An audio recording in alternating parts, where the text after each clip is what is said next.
Oh, I just wanted to make sure this thing was on. Hey, everybody! NXT just went off the air. You're about to see the greatest duo of all of UPR, and we're going to review NXT. It's going to be a fun show. It's going to be a great show, and I can't wait to review it. This is Bad Guy Jack, joined with the Captain Shakespeare, aka Sawyer, and we're going to have our intro play and talk about NXT.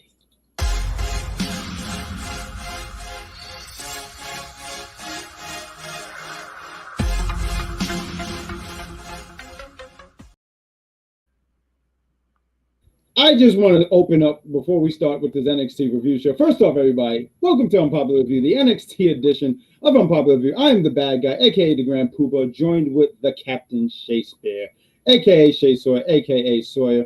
As you can tell, that intro was trash. I was barely featured. I'm literally the marquee star here, but I wasn't featured. But I wanted to throw that out there. But I want to give a round of applause to the production because they tried. But Captain, why don't you tell the lovely people how are you tonight and what did you think about NXT real quick? I thought NXT was really, really good tonight. I think it's good most nights, truth be told. But tonight, you can speak. Don't worry, I'm not gonna just random. I'm gonna yell, but you're good. I just know last week you suffered. I was talking. Why did you cut me off? It was really, really good, and It was a good show. It was a fun show. I thought it opened up. You opened up the show how it should be. I'm sorry, I do notes old school. I write them down, but I was watching NXT, and first they opened up with the regular signature where they have WWE now, then, now, and forever. But then you see just a bunch of chaos going on. You see a bunch of people fighting. And I said, hey, what the hell is happening? And it was like, all right, we're going to open up the show with the triple threat with the Creed brothers, Gallus, and Dyrad. I thought this was a great way on how you open up the show. It was chaotic. And I like this open. I like this open. I mean, I think you got 3 good tag teams in this match. I didn't write down every move that happened here. But these guys went out there and delivered. I saw a tweet that you wrote, and you were talking about the Creed brothers, how good they are. They don't need a story. They could just go out there and work. And they did. They went out there and worked. And same thing with Gallus and Dyrad. I think Dyrad, and some with Dyrad, right? Because for the longest time. Oh my God, I can't take it anymore. It's Dyad. It's Dyad. Please.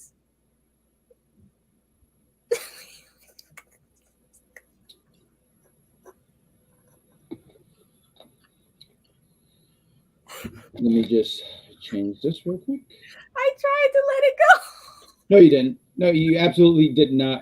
Let It Go is from Frozen, and I don't think you've ever seen that movie at all. I actually haven't. You're right.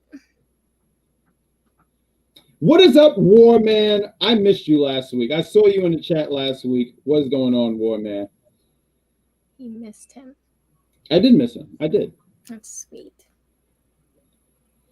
But I felt like all teams did deliver. I thought all these teams really worked their asses off. There was a spot where one of Dyad, right? I want to make sure I got this.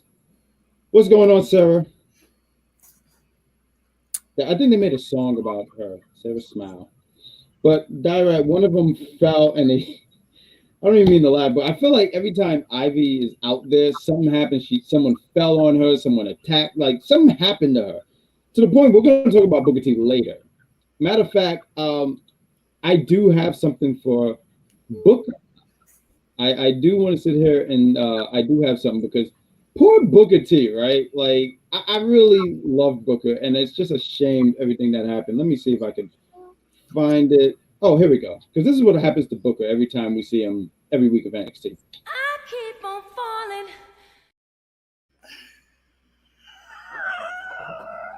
And it's such a shame because we need to protect Booker at all costs.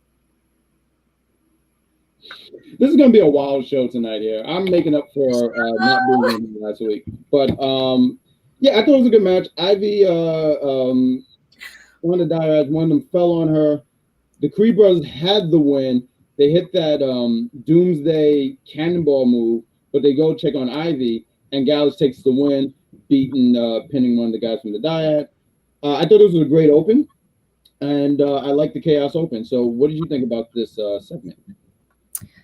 Yeah, oh my gosh. I would say the MVPs of the match was 100% the Creed brothers. I mean, they were pulling it all out between the 4 belly to bellies into the kip up from Julius, the Brutus bomb, and the Brutus smash. You know what? Hulk needs to talk to. And you need to speak to Dom Toretto. That might have been him, honestly. No, it is. I'm fucking tired of him. It was a good match, and I think they protected the Creeds. I feel like they always go out their way. They stopped for a little bit during the Indus Share storyline of like that protection. Like they always had some type of cushion to say, well, this is why the Creeds lost, and so it didn't really make them look weak. And they kind of reverted back to that after they stopped for a bit. Poor Dyad. I just want them to win. Like I really would like for them to be tag champs, truth be told. And I think Ava, did you see how she was holding on to Ivy at the end? She might be doing her, whatever she did to Thea, she might be doing that to her. I mean, she was holding her like, precious baby, come here. And I think what happened to Ivy is kind of an explanation of her entire time with the Creeds. Her being there and somehow them hampering her in some way. I feel like her connection to Diamond Mine has been more of a negative than a positive at this point. And you say that because she's always seems to be getting hurt. Also, she always has to take a back seat, and she never really has her own storylines that are really developing, truthfully. And hopefully they can fix that. I mean, the story seems like every time with her is that she's trying to make sure that they are mentally good. Like she will sit here and say things like, Ivy is good. Ivy, once again, and I know I said this in a previous video one time, or a stream or whatever, she can hold the world with her pinky. So, like, yeah, she's fine. She'll be quite all right. But, yeah, because that was quite the bump when they, I didn't see which one of the dyads. I'm not sure. Now, me personally, I'm always going to blame the bald-headed one because bald-headed people. I mean, it was Jagger, the long hair. I don't think so. What? I'm just saying, I don't think so. That's all. It might have been the ball-headed one. I didn't see it. Did you see it? I did. I actually watched it. That's why I said that. I watched it too. Oh, did you? I have notes. Oh, okay. Proud of your notes. I'm proud of it. Me too. 5 points for me. What? I miss H-Man. I miss him so much. But let's talk about, after that match, we had a segment with Dijak. I'm like, Dijak is so grumpy. Like, I didn't realize how grumpy this man is. He's sitting here, he's as he's walking to the building, they ask him about the draft, and he goes like, yeah, whatever, and stuff like that. So the camera guy just says, well, what do you think about the draft? So then Dijak just yells at the camera guy. I have to play this. It was right again. Every now and then, you know, every now and then. Like, hey, look, the Braves win every now and then. As a baseball team, they win every now and then. I'm glad you said that because I didn't know what you were talking about. I know you did. I saw the question marks on your head, and you're sitting there saying, "What are you talking about?" But let me see if I can find it because I feel like there's no other way of saying this. Because as Dijak is yelling at this camera guy, we have this guy trying to make a save. Say it. Oh shit, Apollo Crews. Katrina's. Oh shit, it's Apollo! Oh shit, it's Apollo! Oh shit, it's Apollo! Yeah. Absolutely. It was, oh shit, it's Apollo. He sits there and says, hey man, why are you yelling at this guy? I'm sitting there saying, wait a minute, bro. We're not going to sit here and act like you did not get dusted a few weeks ago when you was at that pay-per-view when Melo sat here and not only dusted you, but he sponsored you for Febreze. Get out of here. So I like Apollo. I defend Apollo. I think Apollo's a great guy. But once again, he got dominated. And I hate reporting that news to people. Like, I know you guys think I enjoy saying that, but I don't. But Apollo got dominated. And he's trying to stand up to Dijak, Batman. You don't stand up to Batman, especially with prep time. So what would you say Dijak was when he had his finger twisted 10 different ways and he was on his back after he lost to Wesley? What would you describe that as? He didn't have prep time. Because Batman with prep time is dangerous. Okay. Look at that. And look at H-Man. H-Man, I miss you. Look at him right there. That's the man. H-Man, give me 10 points. He's great. He's great. Matter of fact, shout out to you. You're great because I spoke with him earlier. Tremendous guy. But what did you think about this segment and which led to a match later in the night with Dijak and Apollo? I thought it was hilarious. What was it that he said? Hold on, let me pull up my notes because he said something that actually made me laugh very much. He said if Raw or SmackDown want hard justice, they know where to find me. Why would he say that? Like, why is that normal rhetoric for him? Like, the way he talks is just so funny. He's actually winning me over more and more every week. He's gotten a lot better with his verbiage. I think because they also give him a lot more mic time than he was getting on the main roster. Because he's not really known as someone as a talker. And I'm not even sitting here trying to say, oh, man, he's like, you give him a mic, it's fire. I'm just saying he can talk. Thank you, H-Man. Thank you. This is sick. No, he's not. No, he's very well. He has enough tea. Yeah, he's been well rested. Thank you, H-Man. You are tremendous. See, and I know because last week, I do want to throw this out here real quick because I know I took off last week. I hope you don't mind because I have a bunch of clips and stuff like that. But I know last week we had the executive, and I appreciate that he filled in for me. But I just want to show the evil that is the executive. Can I show the video of what makes him evil? My God. Sorry. No, it do sound bad. Like when you said that. Low-key Impact slander. I'm not gonna lie. When they said that hard, like the announcer when he used to do for Impact, hard justice. I said, well, no. But let me see this clip. I want. You want to see this clip on what made the? Okay, here we go. This is a throwback clip. Don't throw black. Don't throw black at all. We have a throwback clip here. Put the cat on. Put the cat on. All right? You're fired. You are fired. I want to feel that right now. Don't fire the cat! Not I had that clip because I just wanted to show that this guy last week, because I know last week you had a hard time. I think you got 5 words in last week, but I just wanted to show what kind of guy this guy. How does the points add up? Don't worry about Jeffrey. Don't worry about it. They're just cheating. No, I'm not. I constantly win. Dominated. Slam dunk. But let's talk about Miles Bourne. He goes against Noam Dar. Noam Dar? Oh my gosh. You need to be locked up. Alicia Fox. But I thought this was I thought this was a treat because if you're not familiar with Dom, so when he was on the main roster, right? I know he was on the cruiserweight side of everything, but they didn't feature him a lot. And I know he's good. I know he's talented, but I didn't see enough. And this match was really to showcase his ability. I feel like I missed a segment, but I'm going to get back to it. But let's talk about this match real quick. But I thought it was a great showing. I do like that they gave Miles some offense and let him. Thank you, Jeffrey. But I do appreciate that they let Miles get a lot of offense in there. I thought, and I saw something online. They were like, "Oh, Miles lost again." I think he will have his time in the sun, but I think him being in the ring with someone like Dom it benefits him. So while he lost, I thought he still looked good. He gets the win. He beats him. I didn't even see how he beat him. I think it was like a kick or something like that because it was so quick. It was some good stuff. Like I said, I don't want to sit here and say, huh? That's the finisher. It's Nova Rola. Thank you.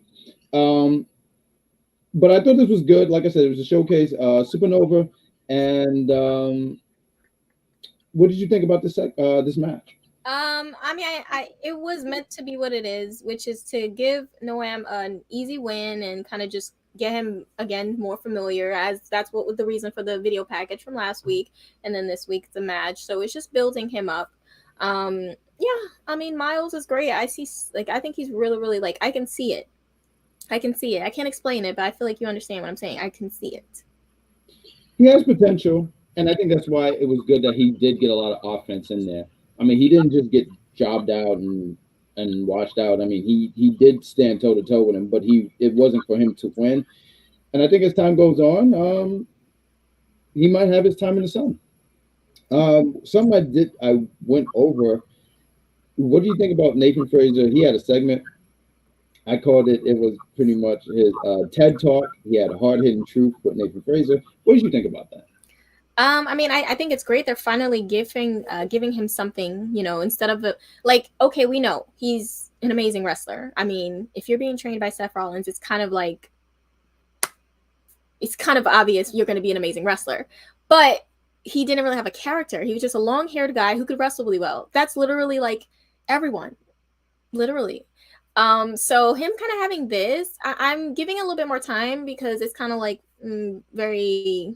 I don't know if it's for me, but I'm giving it time to see if it becomes something for me, if that makes sense. I muted myself because I know I always talk over, but I think that it is good to give him a character, give him something else. It adds layers to him. So when I saw it, I was like, you know what it kind of reminded me of? It reminded me of 2002, Randy Orton. He had it was RNN or something like that. And it was something that helped because he was injured, and it was helped to give him to put him on TV, and also give him a chance to flush out his character before he joined Evolution. 3 months later or whatnot. So I do think this is something good for him. I like Nathan Fraser. I think, like you said, his in-ring work is just great. It's tremendous. Yeah. But he does need character. Let's talk about this. We go from one segment to another. We talked about Supernova and Miles. Let's talk about this. Briggs, he talks to Kiana James, and he wants to win his friend back. And you know what, George? Let me tell you something. All right, I see this, George. No. You was quiet as a church mouse last week. Now let me talk. Let me go in the kitchen and cook. Now everyone can eat. There we go. But yeah, that's how the saying goes.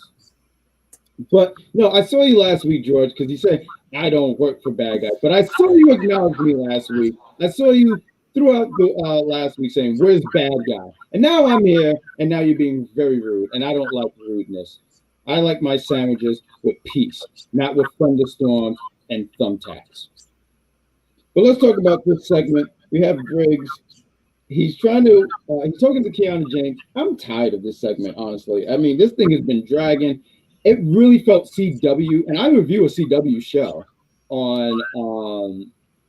I review CW show. We watch Gotham. And we review it. Check it out on the entertainment side. Cheap plug. But I just want to see my friend. I love my friend. He's a great guy. And Kiana said, "Oh, I don't know if he wants to see you. Well, just speak to him yourself." What the hell was this guy wearing? What was he wearing? Honestly, Jensen, this is not you. Look. I do have a picture. Hold on. Look at this. Where's the picture? God, I need to put this stuff in order. He was literally giving Pretty Deadly a run for their money, actually. No, he was giving a garbage can a run for his money. What the hell is that? Rude. What is he wearing? That's not him. It's eccentric. No, it's silliness. It's foolishness. Just awful. Wow. This is terrible. This was awful, and he made me mad because last week he pushes Briggs, not the push Briggs asked for, by the way, and now all of a sudden he's wearing this suit. Oh, now this what in the CW hell is this? But I'm gonna let you take the floor here. Yeah, he does look like a nerd, and I'm a nerd saying that. Nerd. You are bad. Cosign. I cosign this. I've been asking for the longest time. You can cosign all you want. I've been asking for the longest time. Come on there. Let's have a promo battle. And yet you've been hiding behind your sweater. So yeah. Thank you, Warman. I'm winning over the masses. But real quick, seriously, what did you think about the segment? Oh my God, he became Jensen. Sorry. Family matters. You Right? should be. Whatever. I thought it was great that Jensen is standing up for himself and not allowing Briggs to control him. It's great. I'm so glad for Kiana that she was there to kind of rip him out of that, because they just saw him as a joke. The little young guy they could just push around and tell what to do. Now he has his own mind. He has a really hot girlfriend and he has great fashion sense. I'm happy for him. Wow. So happy. He got himself a black queen. Like, I'm proud of him.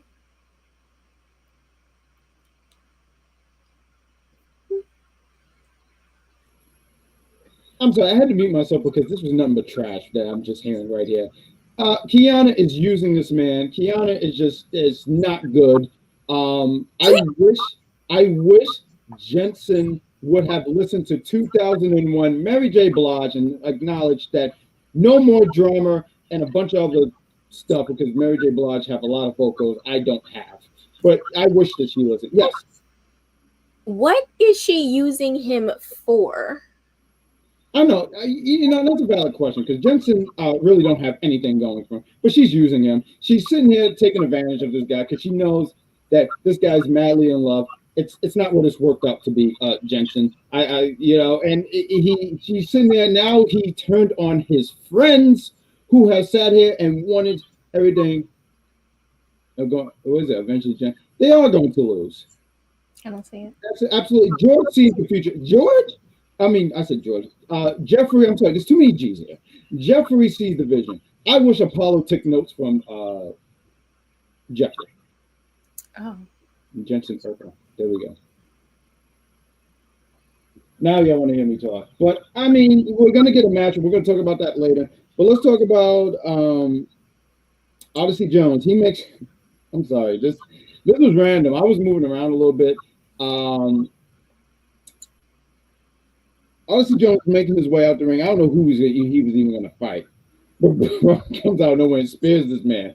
I immediately booed him because I'm like, I'm not a fan of this black man being speared. I'm sorry. I'm going to sit there and be like, I wasn't a fan of that. But then Braun takes the mic. And Braun, as he takes the mic, he sits here and he says, like, he calls the fans rednecks.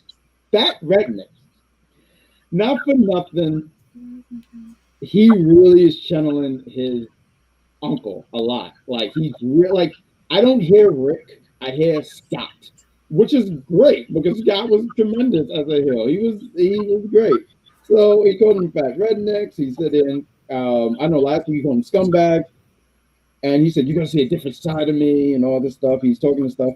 But I do like that the crowd was for Duke Hudson, right? Like, I'm a fan, and I do want to say this real quick. I was listening to something, a few days back, and they were talking about Duke and how he went through all these different characters. When he first came in, he was like, I'm 6'5". That was about it, right? Then he was a poker player. Then he had his head shaved, and then all this stuff. And I think the stuff that he has been doing with Duke University has been really beneficial for him. But he comes out, he defends Chase U. The crowd is behind him. I laughed when I saw Duke come out with the trophy.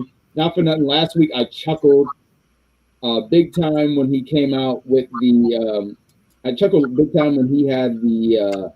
He had to pick between the trophy and Chase U, and he picked the trophy.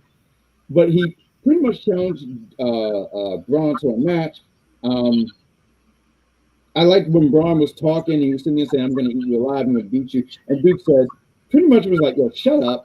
I'm going to face you next week. I'm going to give you an Andre Chase ass whooping." What did you think about this segment, Kat? Is it Duke facing him next week? I thought it was Andre. Was it? Yeah, Duke did what he always does. He volunteered Andre for us. Literally, it's guaranteed beatdown. That's what Duke does. He's You're right. I'm sorry. No, you're right. He is awful. He needs to be kicked out. He literally is trying to destroy Andre Chase. That's what he's doing. He's doing it from the inside, and I've already figured him out. It's fine. I hope that Braun beats him up too. I hope he comes out the ring and I just want him to get beat up. Yeah. I do want to throw out. You're absolutely right. I had to look at the graphic, and it is Andre Chase. Look, I think what Duke is doing is some really good stuff. I think what Duke is doing is sitting there saying, "Look, Andre, you're the leader. Present yourself as the leader." And I see here who told. Why is Duke picking Andre to do it? Because he's the leader. That's what you He's do. a chicken. He doesn't want to get beat up by Braun. You saw what he did. He could have fought Braun last week, but what did he do? He grabbed his little trophy and he hit the road. Oh my God. Yeah, he was happy he had his trophy. I'm sorry you have no idea what it is like to have a trophy and want to protect a trophy. I don't know if you know this about wrestling, but trophies get broken. And he said, I need to take this home and take pictures with it and put it on Instagram and Twitter. I'm sorry you don't have you don't acknowledge that, madam. Oh, okay. That's what it is. Elvis is going the long way. So let's do a commercial. I do have a commercial. We're going to do a quick commercial. We're going to talk more NXT. I'm excited about this commercial because a lot of things. I just have to freaking find it. If I can find it. Is this? Oh, there we go. Hey, we're going to do a commercial, and then we're going to get back to talking NXT after these commercials. We are back, ladies and gentlemen. This Sunday, we have UPR Battle, and kicking off Season 2 of UPR Battle, we have representing Marvel, the Dark Phoenix, and she's going to go against a different kind of juggernaut. Anime's juggernaut, Sailor Moon. It's going to be a banger, folks. Don't miss it. Instagram Live, 8 p.m., UPR Battles. Don't miss it. That's right. We're bringing back UPR Battles on Instagram Live on Sunday at 8 p.m. It's going to be great. I'm representing Dark Phoenix. Cedar Superior, she's great, is going to represent Sailor Moon. And I can't wait to get my third W to be the first to win 3 in a row, kick off Season 2 with the win, because my arguments are great. I am loud. And I just win. All I do is win. DJ Kali wrote that song for me, and I said, DJ, thank you.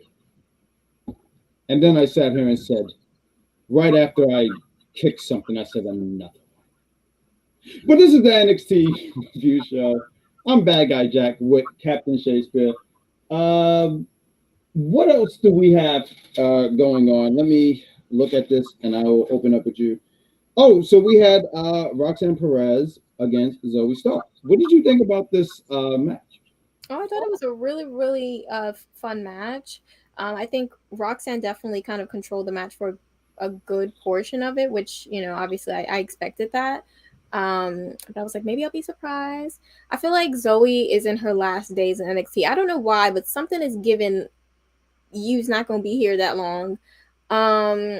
So I kind of felt like, yeah, Roxanne was definitely going to get the win. I'm excited also for, the ending, obviously. That's going to be a really, really good match next week with, Tiffany, Roxanne, and Zoe. I mean, not Zoe, Jesus Christ. Tiffany, Roxanne, and Indy. I just thought about the E part. But yeah, no, that's going to be really good. I don't know, like, when it comes to Indy, her booking's been so weird that I'm genuinely like, Tiffany could win. That's just how I feel. Like, even though she's champ, I'm like, I don't know yet, because you guys are always so 50-50 with Indy. But I will be very excited to see the match. It's going to be great as hell. I thought they gave him a lot of time. I did like the ending on how I think when you have, so for me, right, when you have a finisher and it can kind of come out of nowhere, it's a kind of dope thing where it can just come out of nowhere. And the way how Roxanne came out of nowhere with the pop rocks out of the corner, I thought that was great. And I do agree with what you said right there, because I feel like Zoe is going to be on the main roster. They're talking about the draft.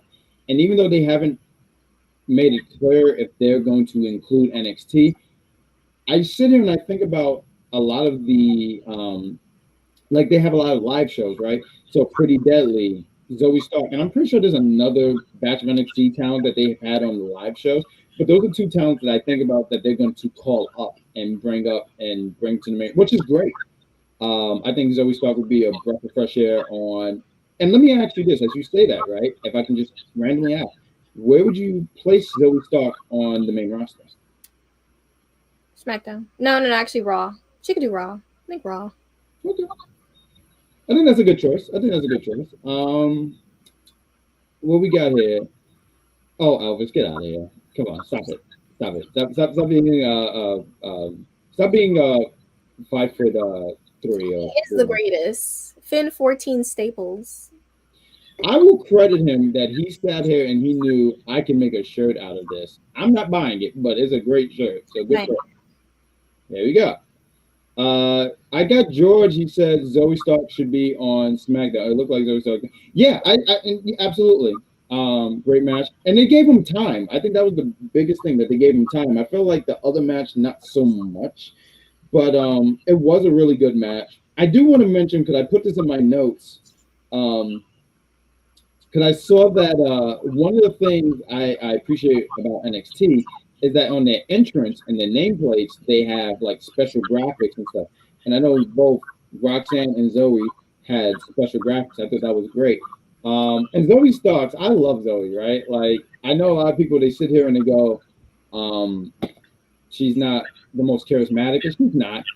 But her in-ring work, I always felt this way too, is that it got more crisp and it got more aggressive. Matter of fact, when I see Zoe Stark, I always laugh, because this is, I have a video. I have a bunch of videos. I uploaded videos here.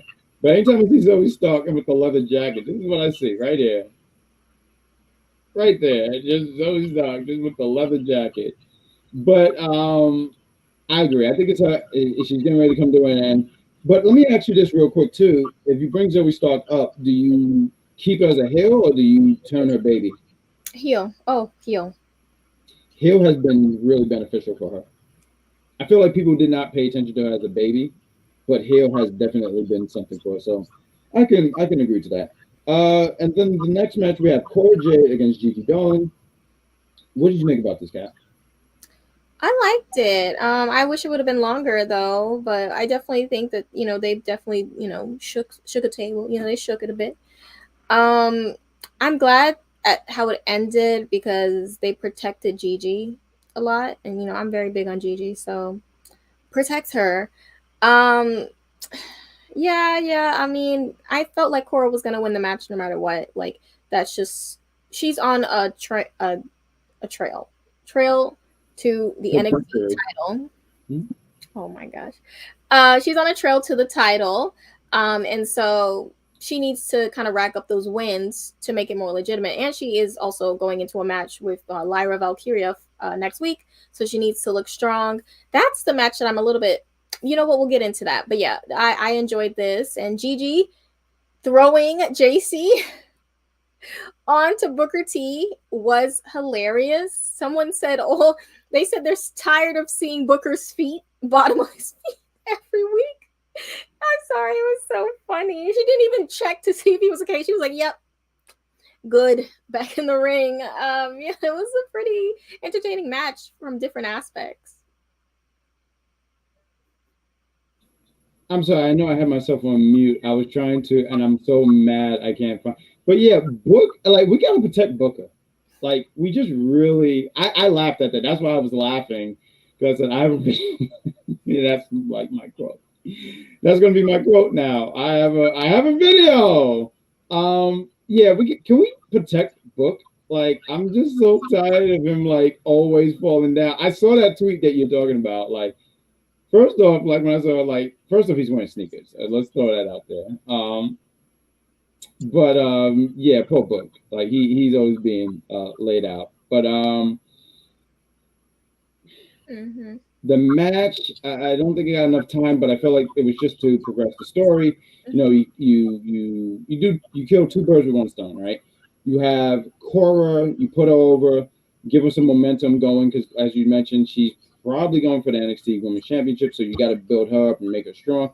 Gigi's not going for that, so right now she is feuding with JC Jane. I did like a tweet that you said. Okay. It was hilarious because you said, how is JC just walking in the NXT parking lot safe? Yeah, I want to know. I really do, because I've never seen anyone walk so calm. That's what, now I'm looking at her. I'm like, you did something. Maybe she's the one that attacked Nikita Lyons. You know, I'm so mad because, you know, if I could say, because I have I just want to follow what H-Man said, right? He said, I have a video, right?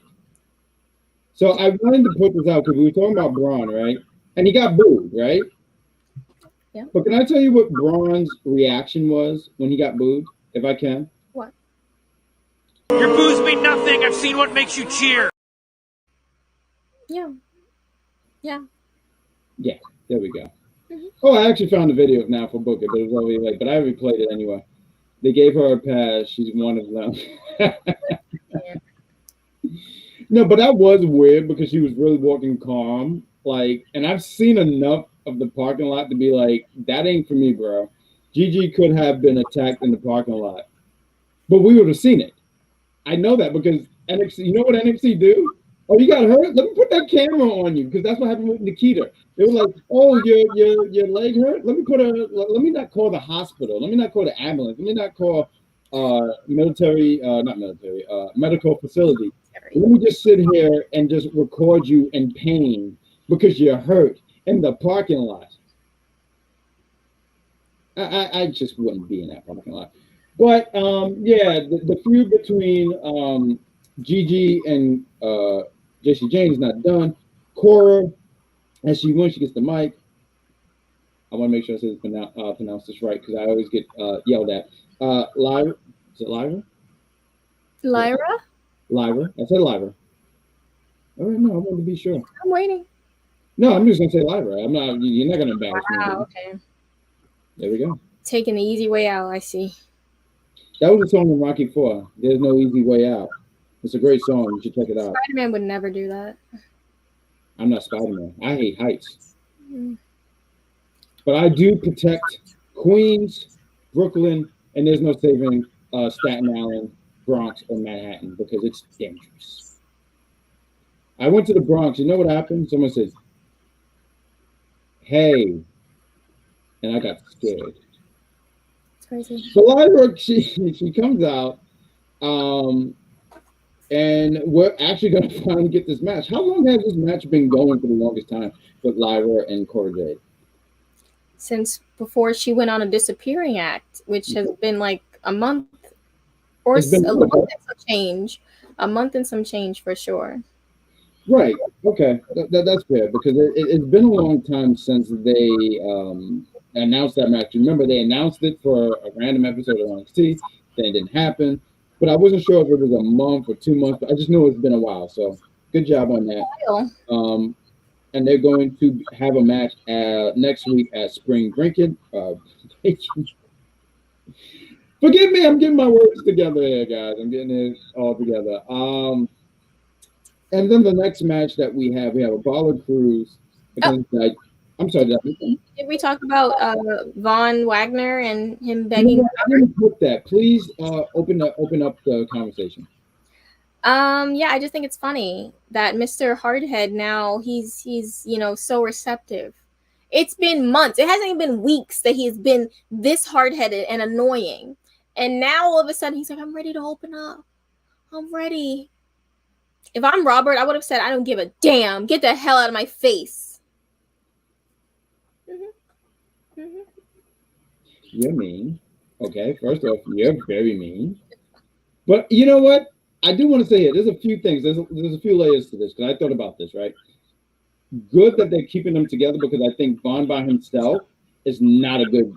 He's not ready to be on by himself. No. And having Robert Stone, it helps. So when they had that match last week and he lost, I said, "Wow, this is not looking good for Vaughn." I don't know what direction that they go into. I had a visual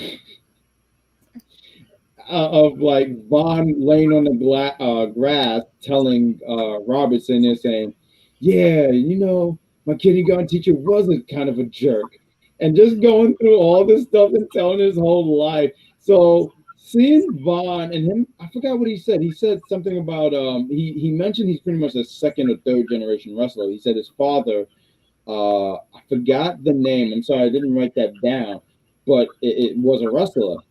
And to hear Robert go, What did Robert say? Robert said, "I'm listening." So I don't know what the direction that is going to go into, but I think it benefits Vaughn a lot because he's just you can't. He needs a mouthpiece, and I think Robert Stone is a great mouthpiece to have. So I just wanted to throw those two things in, but I did laugh at this too. I laughed very hard at this. I chuckled so hard at this segment because once again it felt like CW acting because he was walking, and as he was walking, he had his jacket, and he's like, "Don't want to hear it, Vaughn. You lost, Vaughn." And Vaughn said, "My dad was a wrestler. My favorite color is purple. I like sunflowers. I like scrambled eggs with tomato." This guy was pouring his heart out. You know, truth be told, they need to just kind of put Robert on the main roster back with Chelsea. I always felt like they were a very good duo when they were. I think that was his first. Wasn't it the first person that he had? Because he had it was her and Aaliyah, and then it was Frankie Monet. Thank you. I was trying to think of her name, but I was trying to think of her name now. But yes, absolutely. Good job. So yeah, and I think that was who you said you compared him with Chelsea. Chelsea Green. Oh yeah, they were so good together. I liked their chemistry. They had good chemistry, like on screen for sure.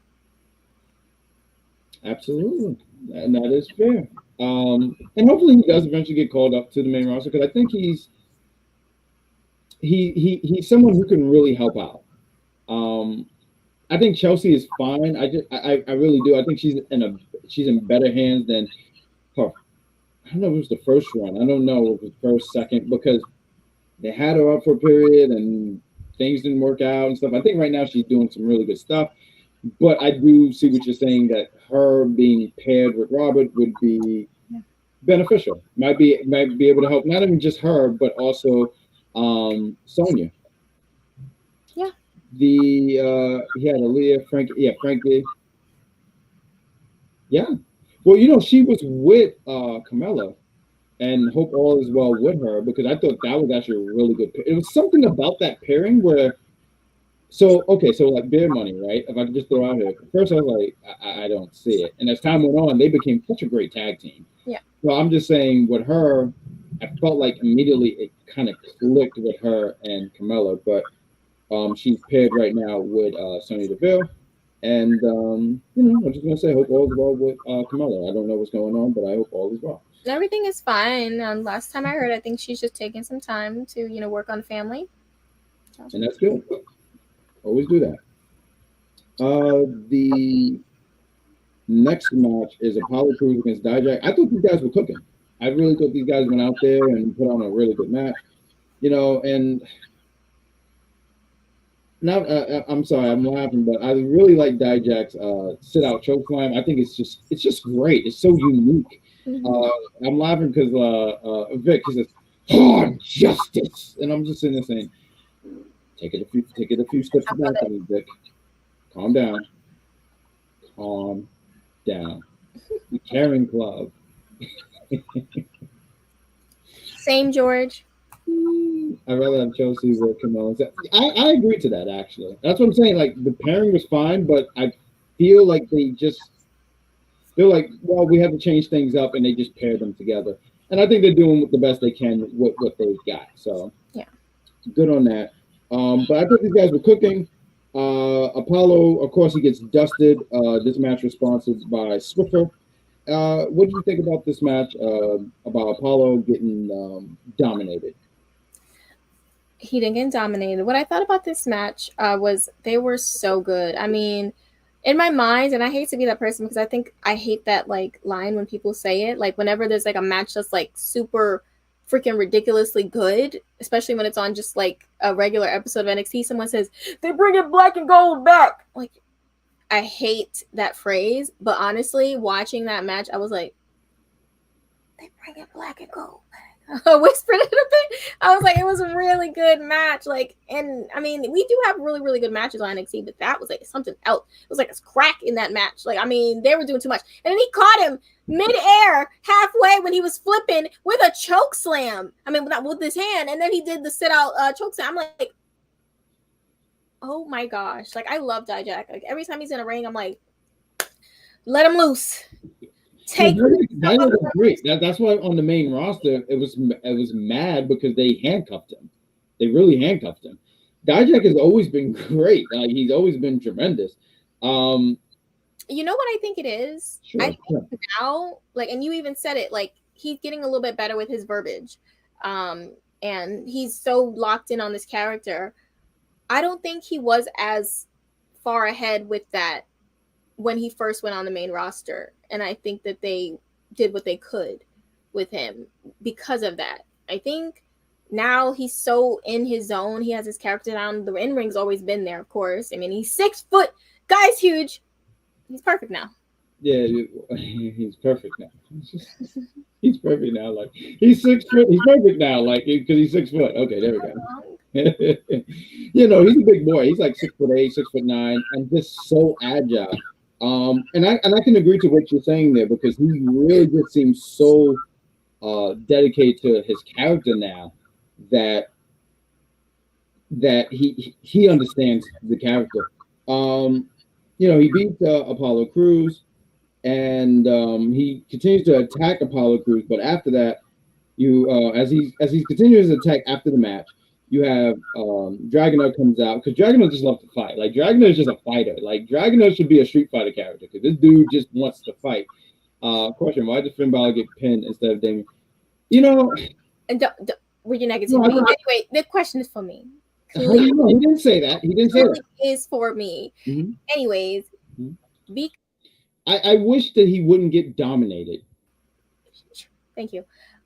So I'm thinking the reason for that is because, I mean, I'm realistic enough to understand that Finn Balor, he has done so much in his career. He doesn't need, you know, a lot of wins, a lot of pins and stuff that don't matter because it's Finn Balor at the end of the day. Nothing's going to change that.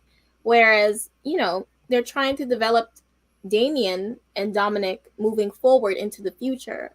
I get that. So they didn't want them to take a pin. That's understandable. And I don't even think they're in that match. Well, Finn, I don't believe, is in that match at Backlash. So why have two people going into a pay-per-view match take a loss or take a pin if they don't have to? That's my logic. Great logic. I'm sorry. I was looking at, I didn't want you to think I was looking at you when you were saying that. I was looking at the comments and something just stood out to me and I couldn't help but go like, what is happening? But that's a really good point. Listen, Finn is great. Let's throw that out there. Finn is great. I mean, the guy is a badass. We talked about him on Cheap Plug on the Big Pop Theory podcast. We did a review about WrestleMania, and we talked about how at WrestleMania, well, if I forgot how many staples he got, I know it's a shirt that will remind me. So, yes.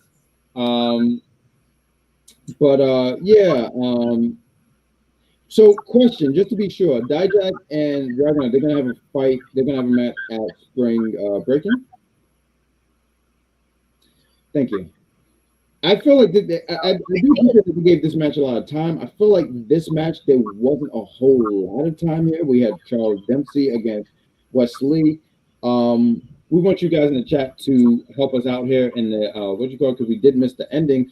But I mean, it was a good match. I was really excited about this. My only thing about this match is I wish there was a lot more time because I feel like Dempsey, there's something special about Dempsey. He's not flashy or anything like that, but the man will rip you apart. Like, he will stretch you out. He's really good at that. That's why I was really excited about this match. I just feel like there wasn't enough time in here. Wesley gets the win. He beats him. Wesley has been racking up a lot of wins. He's been showcasing that he's been one of the better North American champions. And I'm happy for him. I know you're happy for him too. Every time I see Charles, I see William Regal. You know what it is? It's the smug look. That's what it is. He got that down pat. Like I was watching a little bit of it, right? Because I was moving around a little bit. And as I was watching it, he had that, like, you know, with the, you know, I can't do it. I'm sorry, I'm going to laugh. But he has the smug look down pat. And honestly, let's be real. He has a lot of great teachers. But having William Regal, your father, as a teacher, oh my God. Come on. Like that, what? Come on. Thoughts on this match, Captain? I mean, I thought it was pretty cool. Like, I think from what I was able to catch through my good eye that wasn't bugging out for my allergies, it definitely was, you know, it was cool because I feel like Wesley kind of held his own, like as he always does, but Charlie got a lot of offense as well, so he didn't go out like no bitch, you know. I just It's a kid-friendly show. anyways, yeah, I just yeah, no, I really enjoyed it, and I'm happy that Wesley won. Of course, I didn't think he was gonna lose. Like if he's gonna lose, it's definitely gonna be on a PLE for sure. And Drew, I guess, what Drew attacking him? Are we gonna get another match with Wesley and Drew? I feel like that's what's coming up. I would be down for that because I like Drew. I think he's I think he's talented. I mean, I don't expect him to be the one to take the title off him. Josh should get drafted to SmackDown, beat Rumble.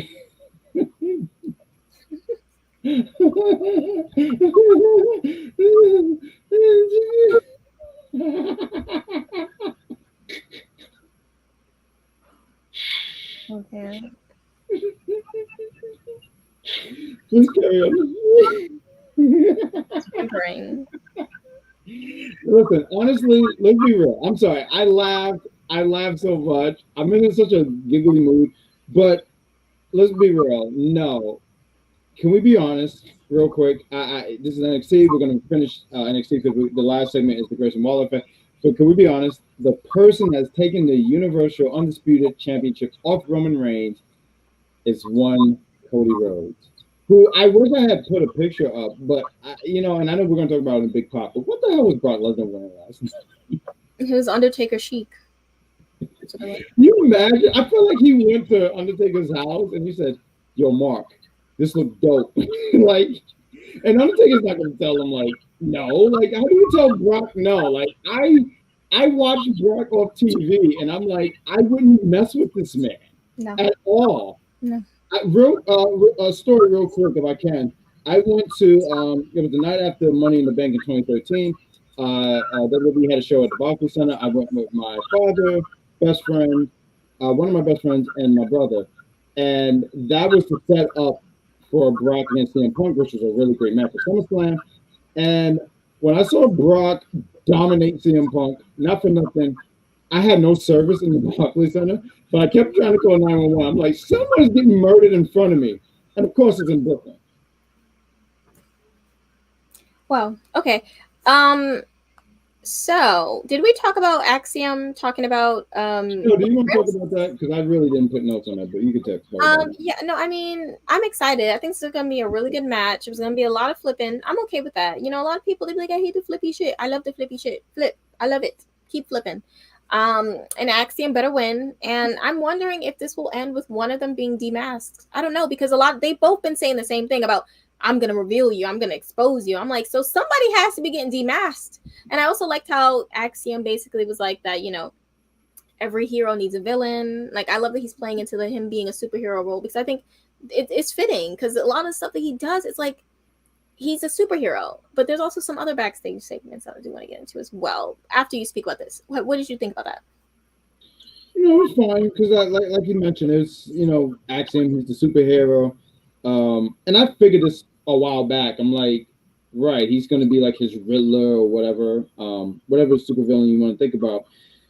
I didn't think about the demasking stuff, but to me it would be silly because everyone knows Scripps is Reggie. Like, it's not even like the mask like, at least with Axiom, like, if you didn't really know it, you're like, oh, okay, it's a kid. Whatever. Like, if you didn't really know it, because the mask covers, but like, if Scripps gets unmasked, like, did we learn anything? I think that you're coming from a place of a wrestling fan who is intelligent and understands things, as opposed not from a casual wrestling fan's mindset. Yeah.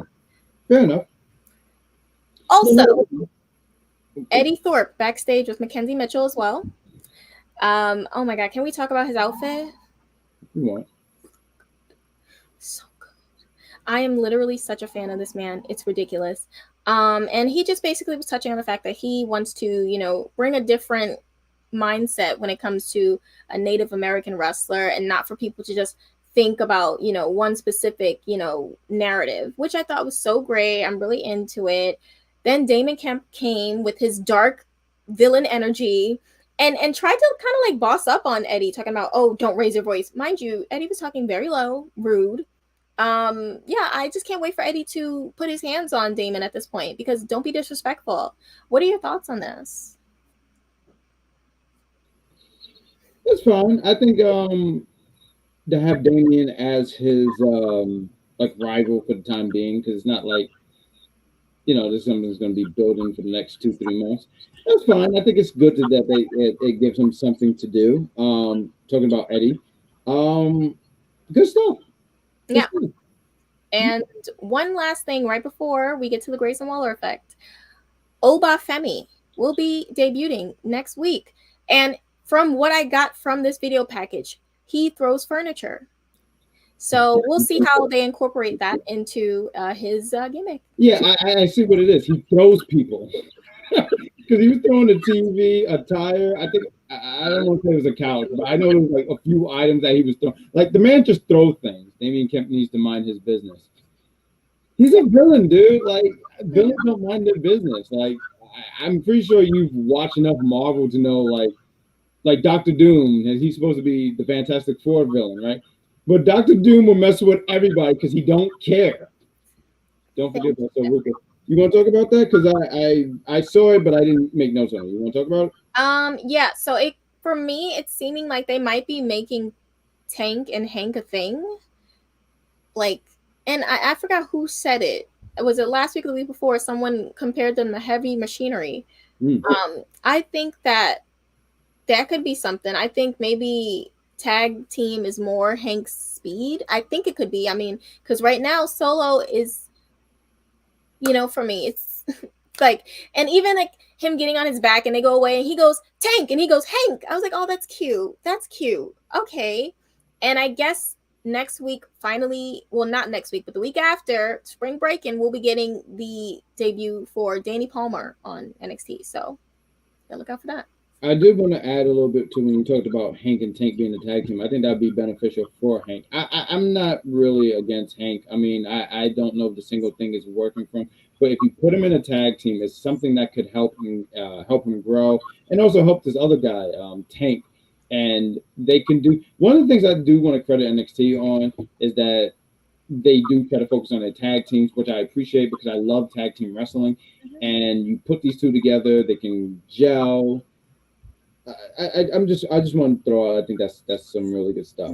I did want to throw out one more segment because we have the Tony D family talking about Pretty Deadly, and they did want to do in a trunk match. I wanted to make sure I got that correct. Yep, they said that one of them is going to be put into a trunk, and my mindset is I feel like Pretty Deadly is at the end of their road. Same thing with Zoe Stark. So what I think is going to happen is Pretty Deadly is going to lose. They're going to put him in the trunk, and we're never going to see him again. That is the last time we will see Pretty Deadly, and they will be driven to SmackDown or Raw, wherever they land. And that's fine. Yeah. Oh, yeah. I'm so ready. I think that they are perfect. They are perfect for the main roster. Like, they're just... My biggest concern is with them being on the main roster is that they will let them continue to be who they are because they have the talent, they have the talent, the presence, and all that stuff. But if you strip all that away from them, then it's not going to work. My biggest problem is that the main roster, they don't appreciate tag team wrestling like how NXT does. NXT really does appreciate that. So I say all that because I know we had plenty of conversations about it. Them being called up, it would be great. It would be a breath of fresh air for the tag team division. But I need the main roster to realize, hey, we have something here.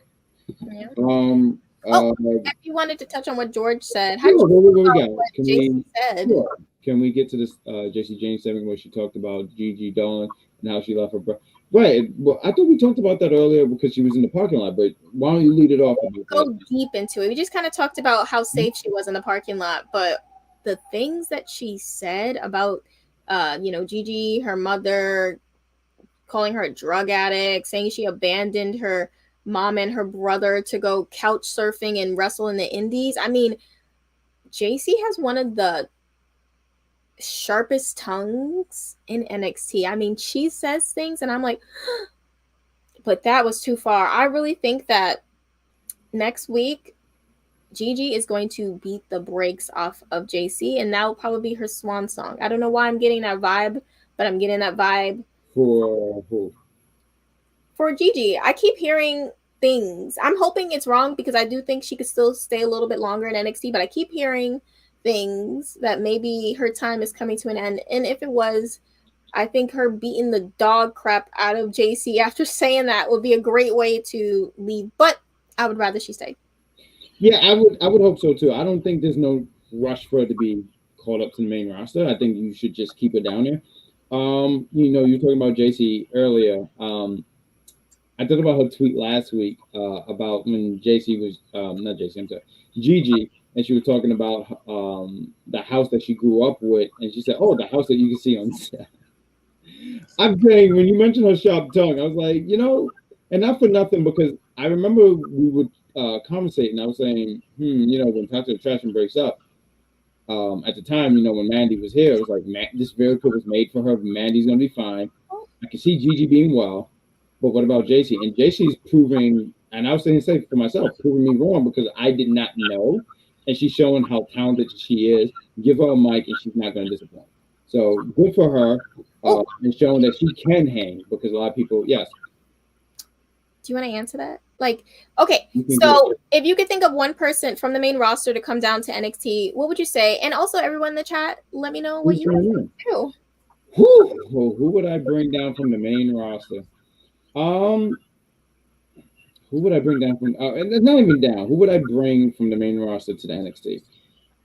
I think I'm just because this is the name that comes to my head right away. Dolph Ziggler, because I think that's someone you can really learn from. I know he did a little bit of stuff last year with NXT, but and it's only because it's just come to the top of my head. There's probably a bunch of other names. Matter of fact, I'll use another name. Let me use another name. I say Dolph Ziggler, but I want to say Mustafa Ali, because Mustafa Ali is someone so talented, and it's a shame because there's a lot of names that's just going to surpass him and all that stuff. But I think if he went to the NXT brand, one, he can help out a lot of these younger talent and they can learn from him. And also, two, I think they could put a spotlight on him. So I'm going to say Mustafa Ali. What about you, Kat? In my mind, I'm looking at Candice LeRae. I feel like they haven't been handling her well. No, that's too soon, because I would have said Dakota, because I'm like, I don't know what's going on. It's seeming wishy-washy right now, but give it time, because it seems like there's some dissension within Damage Control, so we'll see where that goes, and we'll see how it helps. Dominic, I mean, I would have said Dominic, George, before the whole Dom stuff, but now he's in his bag. Whatever he needs to learn, he learned it. Like, because I feel like that's what NXT is for, to some extent, to learn, especially when he's in his early stages. Him saying Dolph Ziggler, that makes sense because he is a legend and he's a vet. He's been around. He could lend something to him. Not saying Dominic can't lend anything, but he is also in the early stages of his career. So they're on the same level, if that makes sense. No, and I wanted to piggyback a little bit on what you said there. Great job, by the way. But Dominic, if it was before the whole Judgment Day, Dominic being in Judgment Day was one of the best things to happen to him. And also, not even just that. I mean, you have someone you're under the tutelage of Damian Priest, Finn Balor, Rhea Ripley as well. And then also, too, when they were feuding with the club, and you have AJ Styles, who, like, having all those people, and your father is Rey Mysterio at that. I just think that he's at a place now where maybe before Judgment Day, I would have said, yeah, put him on NXT. But right now, matter of fact, if I can just throw in a little bit more, the heat that this man gets is really, I think it was like 2 weeks ago, I forget, right? But he was trying to talk, and the way this crowd was like booing this man, I'm like, nah, he's in good hands. Now, it's going to be a big thing when he eventually separates from Judgment Day to see what he can do on his own. But I want to say right now he is doing a really fantastic job. So good for him. And like you mentioned about him being Dom now, Joe Dom, which I'm sorry, it's so funny because even in interviews, he's like, yeah, I went to jail and I learned how to make wine in jail. I'm like, that's not good. but he's making it work. We got Aaliyah, Lacey Evans. Oh my God, yes. I forgot all about these people, which kind of explains. Yeah. I would maybe more Tegan Knox. I forgot about Leah, and that's not even a disrespect. I'm just saying because she's not featured enough. But Tegan Knox, and I felt like there was always something with Tegan Knox. I go with Tegan Knox. We got XCOM Dom, Turbo Hill, and wrestling. My dad said it. Dom. I'm inclined to agree. Yeah, no, Dom is. But I do want to ask in the chat if you're saying your third, who's your first and second? I just want to know that. Dom went to Joe, just to Joe. Well, honestly, once Jeffrey said these names, honestly, I gotta agree with Tegan and Tegan, definitely. Yeah, no, and I'll throw in. I feel like you said a lot of women, but was there any male that stood out to you that you would call out? Probably Elias. Isn't it a shame? I mean, I know this is an NXT show, and just bear with us, folks. But Elias, because he was someone who had a lot of steam, and I just don't understand what happened. Like, I just don't understand it. Like, I wasn't even a big Elias fan, but I just don't understand what happened. I feel like the crowd is not behind him like they were years prior. I just don't know what happened. And it can't be, the Ezekiel thing, because, okay, he did the Ezekiel thing, and then he became Elias again. Now he's Elias. What happened? I just don't know. But Shotzi. So momentum loss because of the pandemic, and a big part of Elias' gimmick is the connection to the crowd. So when they had an empty arena, there was no crowd connection, and it was just kind of like nothing to do. And then that's when it came to the Ezekiel stuff, and then it just became a snowball. I think that's really great points. Let's we got real quick, we got Shotzi just for Robert Stone. And we got Jeffrey. She's teaming with Natalia. So let's just end up finish NXT. We want to say thank you guys for watching us. I mean, it is late, and you guys are just up with us talking some wrestling, and we appreciate you guys. Thank you so much for watching Unpopular Review. I just want to say real quick before we get to the main event, not only Unpopular Review talks about wrestling, we talk about entertainment. There's so many things that we review here. We discuss. We're going to eventually get back to Monday Night Raw and SmackDown. Obviously, there's an NXT review. There's an AEW review on entertainment right now. Well, not now. It's not now. But they reviewed, God, what was that thing? Oh, God, I'm blanking on the thing. John Wick. I'm sorry. It took me a minute. But they reviewed John Wick. They're reviewing that as a series. We review Gotham as well, and eventually, I don't know when, I'll throw it your way, Cap, because you're going to be reviewing the challenge. I forget what the challenge is called. It's going to be for All Stars 4 because the World Championship one is a bust. I am not reviewing that. Well, I'm going to do the season finale for World Championship, but I am not doing the show because it is dumpster fire. And also, me and Kat will be having Dark Side of the Ring coming back soon. So once we get an idea of when the first episode's coming out, we'll let you know. Oh, okay. Look, exactly. See? We don't have an official logo for it thing, but yes, you guys are going to be reviewing Dark Side of the Ring. We're going to do some plugs at the end of the show, but let's talk about this, the main event here. Matter of fact, real quick, before we go to the main event, do you want to talk about the stuff that's happening next week? Spring breaking? No, we can do it. Yeah, spring breaking. Okay. So do you want to play music or do you want to just put the video? I mean, we're gonna get some music. Okay, we gotta get pick the music. Pick the music, man. All right, I got you right now. Let's just we'll do this. The old reliable. All right, ladies and gentlemen, next week is NXT Spring Breaking, and we're going to sit here. Let's do some predictions. Let's talk about it. I feel like I'm going to put this one because it's the first picture. You're screaming. I am screaming. I yell. I yell. We got Braun Breaker going against Andre Chase. Who do you got for this one, Captain? I have Braun beating the dog out of Chase. I love you, Andre, but if you're not smart enough to know that you need to get Duke up out of there, you deserve whatever's coming to you. disgusting. But Braun Breaker is going to lay the dog crap on him. Braun Breaker is going to lift his leg up and say, whew. Let's go to the next match. What we got here? We have a mixed tag team match because Jensen picked a girl over his friends. Done. CW booking. Who do you got for this one? Jensen just wanted a sugar mama. And I If he have... wanted sugar, he's going with the Kiki. Oh, wow. Okay. Aggression. I have Kiana and the new Jensen winning, for sure. Of course it is. Honestly, I sit here and go, no. I'm going to go with Briggs, who sat here and said, I want to be the bigger man. And I couldn't help but laugh. I said, Briggs, you get bigger each and every day. You are Attack of the Titans.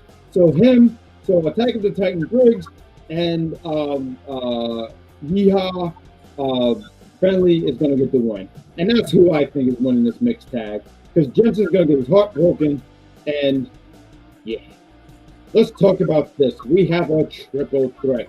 Indy Hartwell, she said, hey, I'll defend my title against a former champion and someone who wants to challenge the championship. Who do you got for this one, Captain? I have, I'm going to say Indy's going to retain. If nothing, like if everything stays as it should, and it should be her keeping that. You know, I agree with you. I sit here and say it's not Tiffany's time to do it. I think eventually when Tiffany does take the championship, it's going to be on a one-on-one. I feel like they're definitely grooming her to be the champion. It's just not for that night. So I see Indy Hartwell proving everyone wrong that she is going to be retained as champion. Let's move to the next segment. We got here. We have a Trump match. We have Tony D'Angelo and Stacks too. Going against Pretty Deadly. What do you got, Cap? As I said before, I really think that this is going to be Pretty Deadly swan song. So I do see the family winning.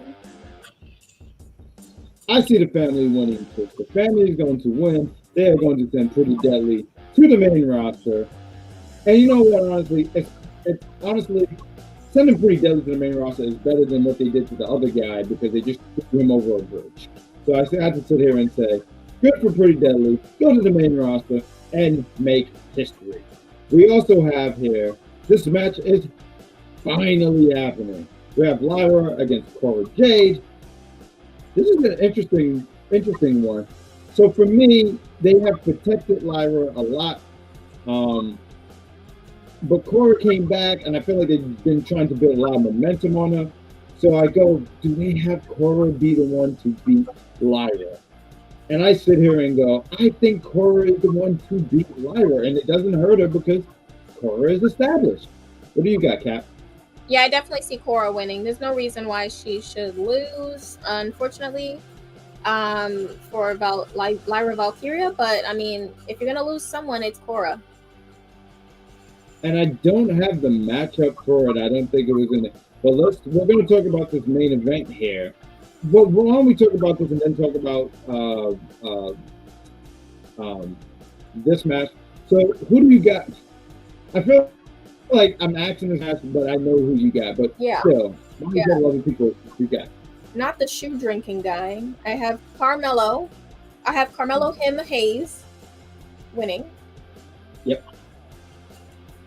That's it. I don't have to explain it. You want me to explain it? I don't got to explain it about a guy drinking a shoe. Of course he's going to beat him. You know, I really have to agree with you on this because, one, don't drink out of your shoe. It's gross. And if you do it, stop. But Carmelo, he won that championship. He just won it. I don't see him dropping it right away, especially to, there we go, Jeffrey. Melo don't miss. I don't see him dropping it to Grayson. But let's talk about this main event real quick, and we're going to call it a night here, and we just want to say thank you guys. I mean, it was the Grayson Waller Effect. Grayson Waller Effect is a fun show.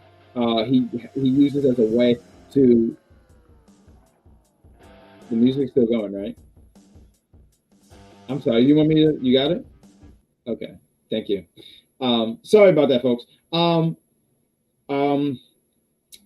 What was I going to say? It was fun. It was a fun segment. I mean, Grayson is great on the mic. I think Grayson, too, you talk about people being called up from NXT. I think Grayson being called up would be beneficial. A lot of people call him the Miz, which is not a what we got here. Mellow better. I saw Mellow better. I'm sorry, and then you turned it upside down. I'm not Spider-Man. I can't just think upside down. But I mean, I think the segment was great. I think he, you mentioned something earlier, Cap, and you were talking about swan songs for a lot of people. I feel like it's a swan song for him because I think he would be beneficial on the main roster. And I would ask you guys if he's called up to the main roster. It's not for sure. It's me just booking. But if he's called to the main roster, where would you place him? I'm interested in hearing what you guys have to say. Segment was good. He said a lot of stuff. He talked about defeating him for the championship. Melo pointed out. Melo spit some bars. I actually screenshot some things.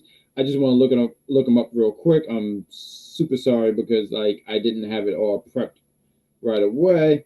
But there was one where Melo said he has so many bricks he can build an apartment complex.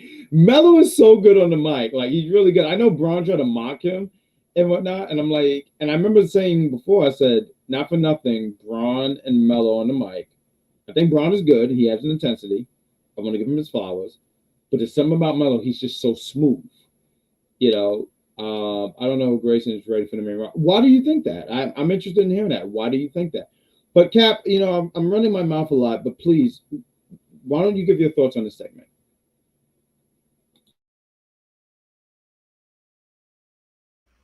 Didn't tell me. Yeah, I mean, I liked it. I feel like Carmelo was eating Grayson up for a good portion of that.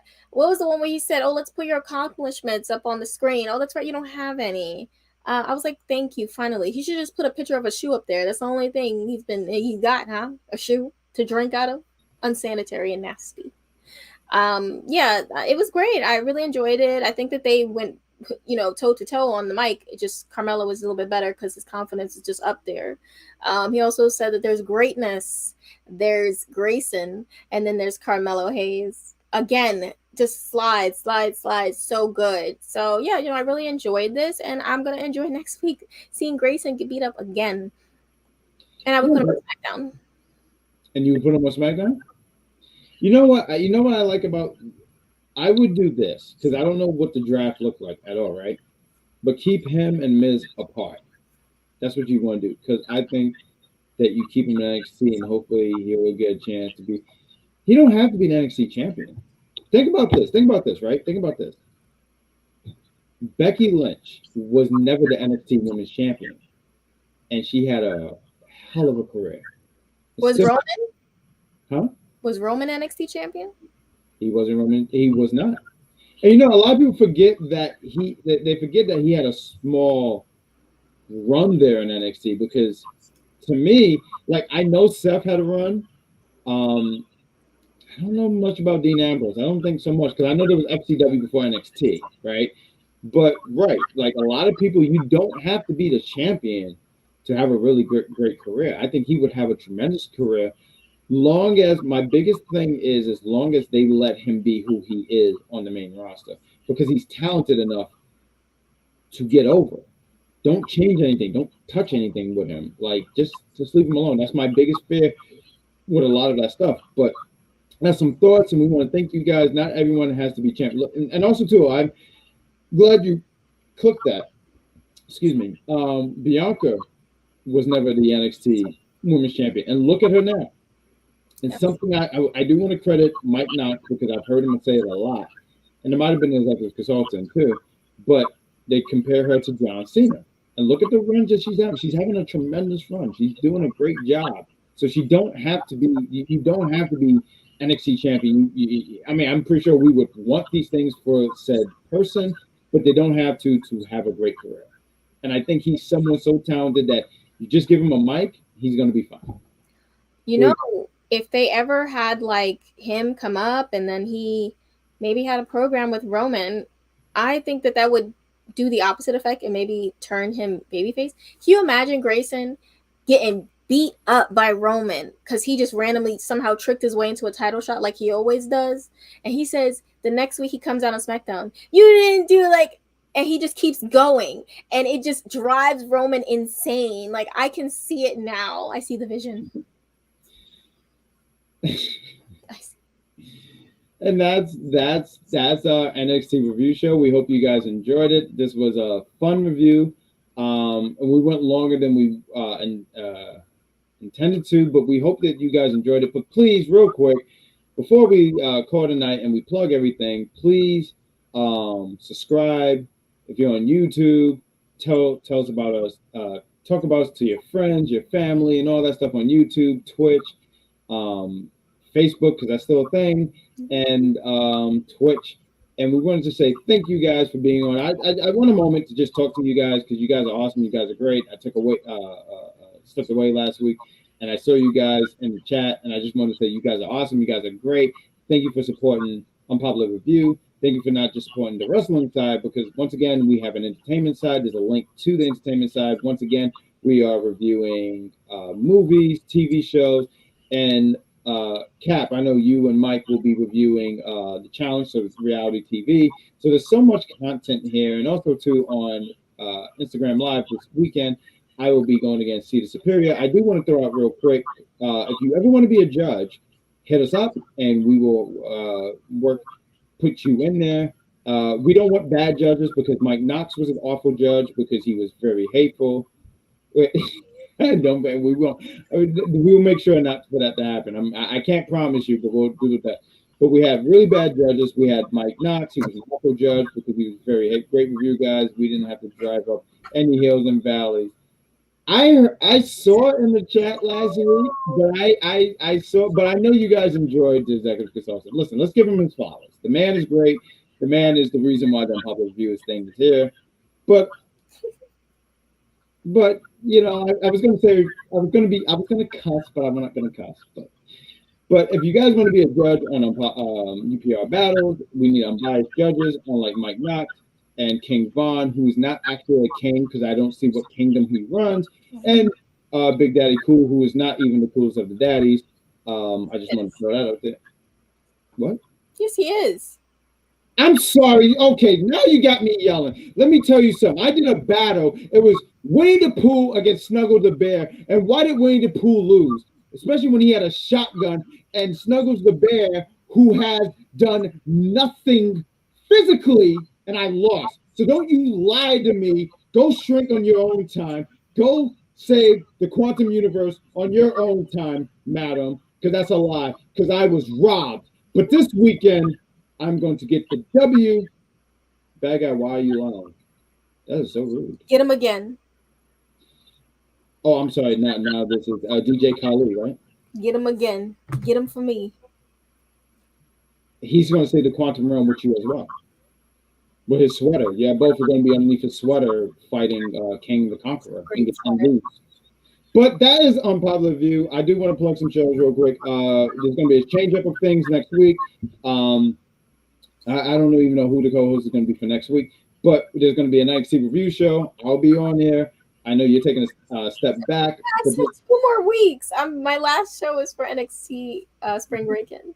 Oh, Spring Break. Oh, okay. See, no one tells me nothing. This shows that no one cares to tell me anything. But okay, so boom. I guess it's not next week. So we're going to be on there to do Spring Break-In. Follow us also too for AEW. There's going to be an AEW review. Like I said, entertainment. And I think that's about all the reviews. So with all that said, thank you guys for watching. Captain, any last words before we go home? Praise Benito. I do want to do one last plug. What do we do on Sunday for Mondays for these lovely folks? We have the Big Pop Theory podcast. We get a new episode every Monday on Spotify. And we talk about everything. We talk about all the current events going on in wrestling. It's not just NXT. So it's really cool. It's well-rounded. Thank you for that. I'm sorry. I just wanted to throw that in there before we went off. And we had a fun show last week. Guys, check it out. We talked about Bullet Club Gold because that is hilarious. And, check us out. It's a fun review. Thank you guys, and we're gonna have we'll be back here next week. So, Cap, why don't you wave bye to the lovely people? Bye. You guys are awesome. Thank you for watching us, and have a great night.